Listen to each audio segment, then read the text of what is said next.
Hello. My name is Alex. I'm 27 years old, and I've known Ryan, my best friend, for more than a decade. We met in high school, bonded over a shared dislike for early morning classes, and somehow managed to stay close even after life began pulling us in different directions. Over the years, I've been to his house so many times that I could probably walk from the front door to the kitchen blindfolded. I know the exact spot on the second stair that squeaks if you put your weight on it, the cupboard where they keep the mugs with faded prints from the 90s, and the way the house smells faintly of coffee in the mornings no matter what time of year it is. His mom, Mrs. Bennett, has always been kind to me in the way that makes you feel like more than just a guest, like you're part of the house itself. Still, I didn't expect to see her that evening, at least not without Ryan around. That Thursday, the day had been long and oddly gray, the kind of day where the light outside never seems to fully arrive. I had been running an errand across town and found myself passing near their neighborhood just as the sky started to darken into an early evening haze. My car windows were flecked with the first hints of rain, not enough to turn on the wipers, but enough to make the world outside look softer, less defined. I could have kept driving, but something about seeing the familiar turn-off for their street made me slow down. It was instinct, maybe, or habit. As I pulled up to the curb, I saw the kitchen lights glowing warmly through the windows. The rest of the house was dim, but that pool of light in the center seemed to reach out toward the driveway, spilling onto the damp pavement. I stepped out of the car, the air cool and carrying the faint smell of wet leaves. By the time I reached the front path, I could hear the faint, comforting sounds of activity inside. Pots clinking, the muffled hum of the oven fan, the low hiss of something cooking on the stove. I knocked, not too loudly, and barely had time to take a breath before the door opened. Mrs. Bennett stood there, framed by the warm light from the hallway behind her. Her hair was loosely tied back, a few strands falling forward around her face. She wore a cream-colored sweater that looked impossibly soft and an apron with a faint dusting of flour across the front. Her expression shifted from surprise to recognition in an instant, and her eyes lit with the kind of welcome that feels genuine. "Alex," she said, her voice carrying both warmth and curiosity. "I didn't expect to see you tonight." I smiled, suddenly aware of how long it had been since I'd last visited. "Hey, I was in the area and thought I'd drop by. Is Ryan around?" She shook her head gently. "He's out tonight, meeting a friend, I think. Won't be back for a few hours, maybe later." She paused for a moment, her gaze flicking briefly toward the rain that had started to patter softly against the porch roof. Then her smile deepened, a touch of playfulness in her tone. "Well, since you're here, you should come in. It's chilly out there." Stepping inside was like stepping into another season entirely. The air was warm, layered with the inviting sense of roasting chicken, sautéed vegetables, and the faint sweetness of something baking. The kitchen light spilled into the hallway, painting the edges of the walls in gold. I hung my jacket on the familiar leaning coat rack, hearing that soft, reassuring creak as it settled under the weight. She led the way to the kitchen, and I followed, noticing the gentle rhythm of her movements. The counters were a pleasant chaos, sliced carrots and zucchini on a wooden cutting board, a pot gently steaming on the back burner, a tray of unbaked rolls resting under a clean towel. A small radio on the counter played music low enough to be more of a presence than a distraction. The stove's heat made the air feel like it wrapped around you, encouraging you to slow down. "It smells incredible in here," I said, taking in the scene.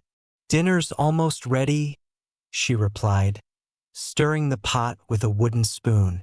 She glanced over her shoulder, and for just a second, Her eyes held mine with a kind of quiet intent.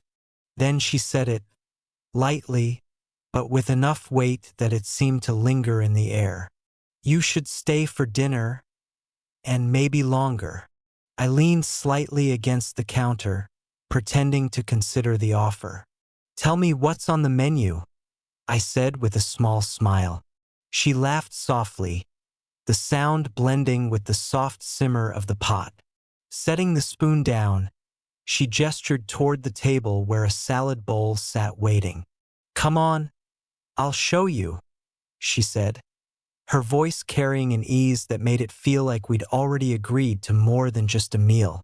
In that moment, with the rain steady against the window and the warmth of the kitchen closing in around us, it felt less like I'd dropped by unannounced and more like I'd stepped into the beginning of something I hadn't yet named.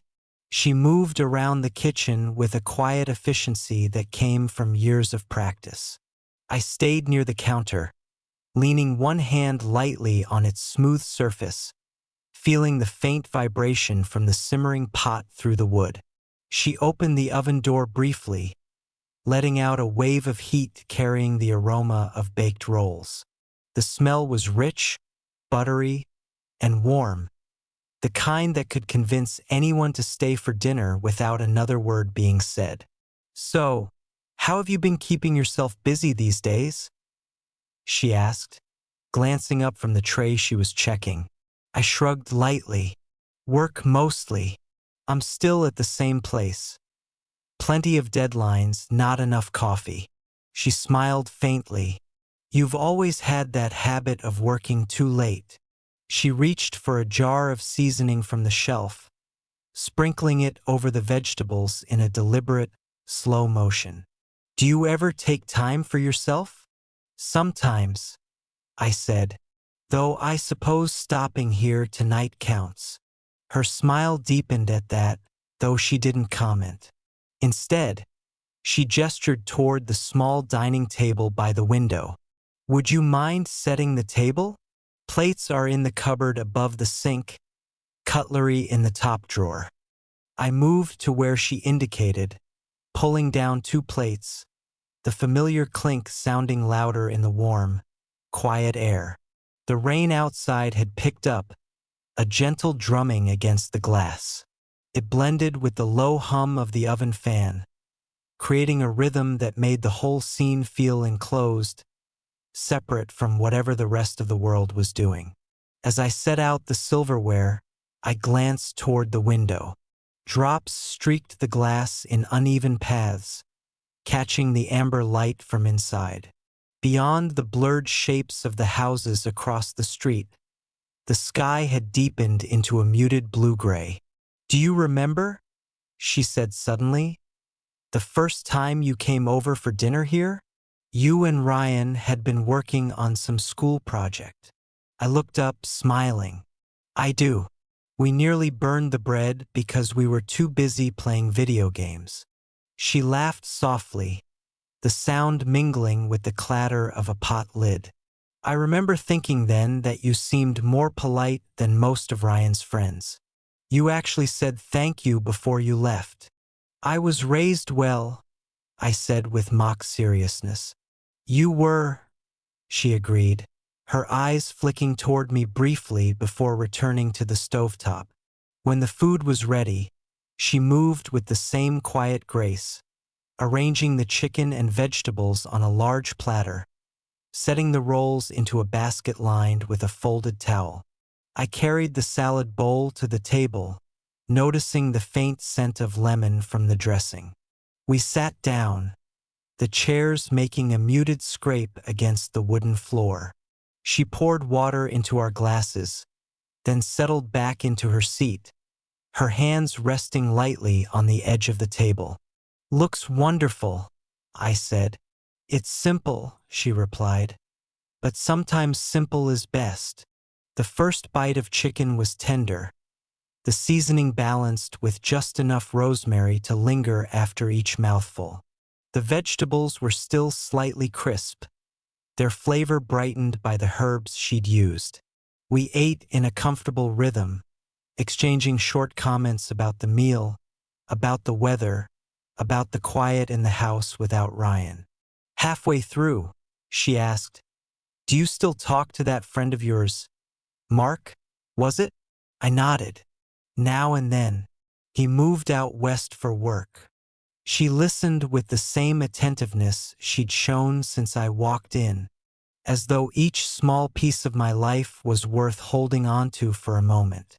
The conversation drifted easily, touching on small memories and shared stories, until the plates were nearly empty. When we finished, she reached for the basket of rolls, offering me the last one. "Go on," she said, her tone light. "I made them for you." I took it with a small grin. Dangerous thing to say. I might take that as an invitation to come by more often. "Maybe that's not such a bad thing," she replied, her eyes holding mine just a little longer than necessary. The rain outside softened again, as though agreeing with her. We lingered over the last of the food, neither of us in a hurry to move on from the quiet rhythm we'd fallen into.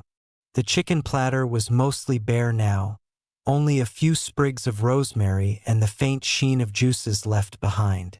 She reached for her glass of water, holding it in both hands for a moment before taking a slow sip. I noticed the way her shoulders seemed more relaxed than when I'd first walked in, as though the evening itself had eased something in her. "This is probably the best chicken I've had in months," I said, and I meant it. She smiled, setting her glass down. "It's nothing complicated. I've just had a lot of practice cooking for people I care about." There was a softness in her tone that made me pause for a second longer before picking up my fork again. "Well, I'm not complaining. You could run a small restaurant out of this kitchen." She laughed quietly, shaking her head. "No, I think I prefer cooking for one or two people at a time. You can pay attention to the little things that way." I nodded, taking another bite of the roasted vegetables. The flavors were rich but balanced, the kind of taste that made you slow down and notice each element. Outside, the rain tapped steadily against the window, the sound just enough to remind us that the world beyond the kitchen was damp and cold, which only made the warmth inside feel more pronounced. She asked about my family, and I told her a few stories, some recent, some from years ago. She listened with the kind of attentiveness that made me think she genuinely wanted to know, asking small follow-up questions that showed she remembered details from previous conversations we'd had over the years. When I mentioned that I'd been thinking of moving to a different part of the city, her brow furrowed slightly. "Far from here." "Not too far," I said, "but maybe far enough that I wouldn't be driving past as often." Her eyes flicked to the window briefly, then back to me. "Well, I suppose I'll just have to give you more reasons to make the trip." The comment was light, but it lingered between us like the steam rising from our plates. I found myself wondering if she realized how easily she could say something that stayed with me. We moved on to talking about Ryan, small updates, stories from his recent trips, the kind of things only someone who'd known him for years would find amusing. Every so often, she would share a story from when he was younger, and I could see the mix of pride and nostalgia in her expression. As the conversation slowed, I leaned back in my chair, my plate empty now. She gathered the dishes, and I automatically stood to help. "You cooked, so I'll handle the cleanup," I said. She tilted her head slightly, considering. "All right, but only if you do it properly." I carried the plates to the sink, the warm water quickly clouding as I began rinsing them. She moved beside me, drying each dish I handed over. It was a simple rhythm, but there was something strangely intimate about standing side by side, our hands briefly brushing when she reached for a plate. When the last dish was stacked neatly in the cupboard, she stepped back and looked at the clock. "Still early," she said quietly, almost to herself. I followed her gaze, noticing that it wasn't even 9 yet.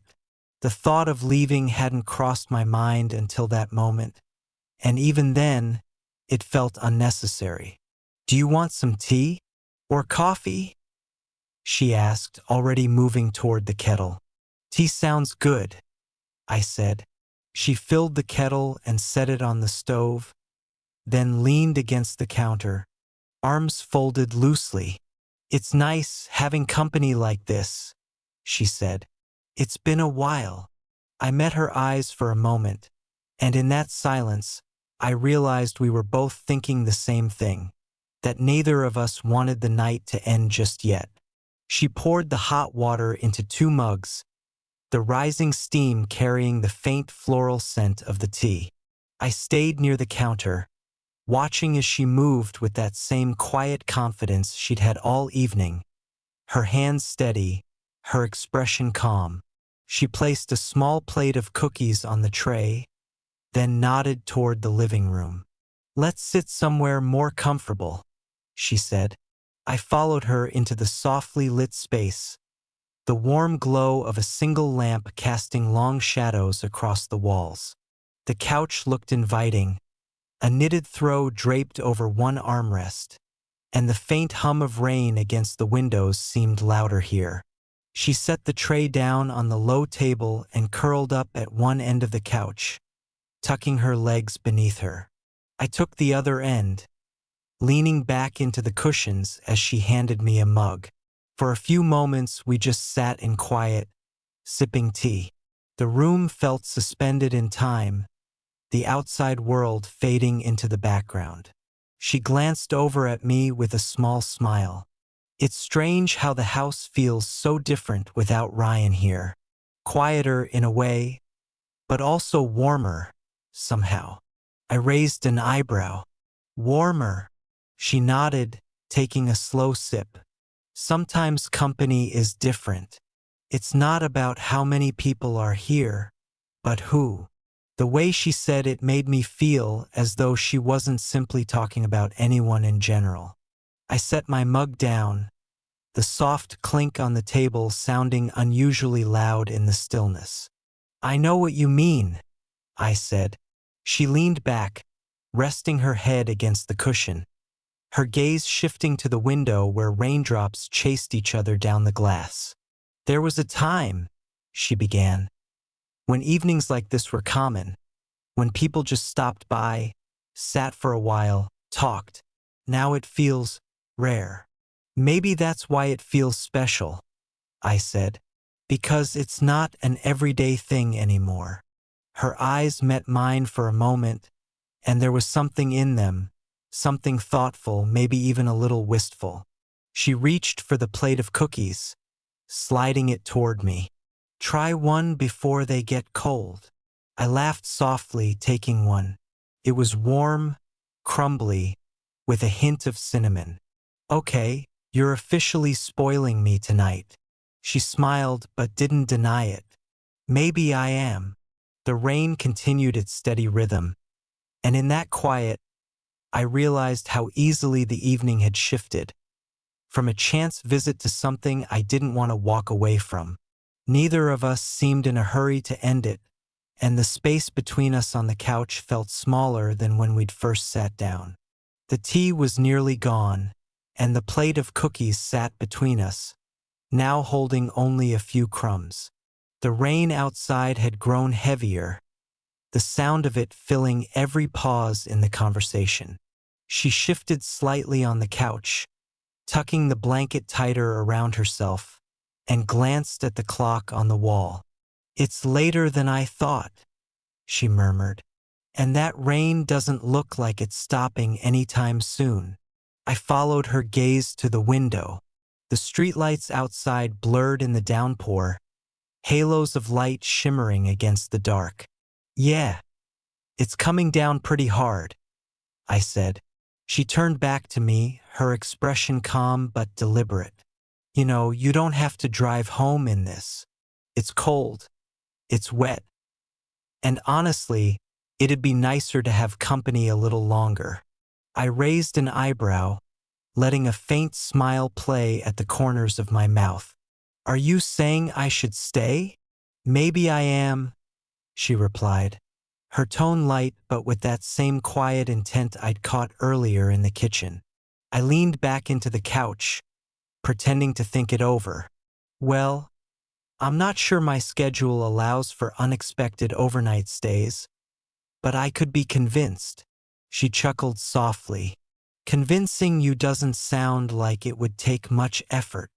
The warmth in the room seemed to press in closer, mingling with the sound of the rain and the faint scent of the tea still lingering in the air. I set my mug down and glanced around the living room. The low light, the blanket draped between us, the way the storm outside felt like it had sealed us off from the rest of the world. "All right," I said finally. "If you insist, I guess I could stay a little longer." Her smile deepened just enough to show she'd gotten the answer she wanted. "Good. I'll find you something more comfortable to wear. No sense sitting around in those clothes all night." As she stood and walked toward the hallway, I found myself watching her go, the soft sound of her footsteps fading into the quiet. I realized then that whatever had started as a casual visit had shifted into something neither of us had planned. But neither of us seemed to want to stop. She returned a few minutes later carrying a folded sweatshirt and a pair of loose drawstring pants. "These should be comfortable enough," she said, setting them on the arm of the couch. "They might be a little big, but that's better than too small." I picked them up, the fabric warm from her hands. "Thanks. I'll try not to spill anything on them." "Good idea," she said with a quiet laugh, then turned toward the kitchen. "I'll make us another pot of tea. Or maybe something stronger if you'd prefer." I glanced toward the window. The rain was still relentless, drumming steadily against the glass. "Something stronger sounds good," I said. By the time I changed and came back, she'd set 2 small glasses on the coffee table, a bottle of amber-colored liquor between them. She poured with a slow, steady hand, then passed 1 glass to me. "For the kind of night when you stay in," she said.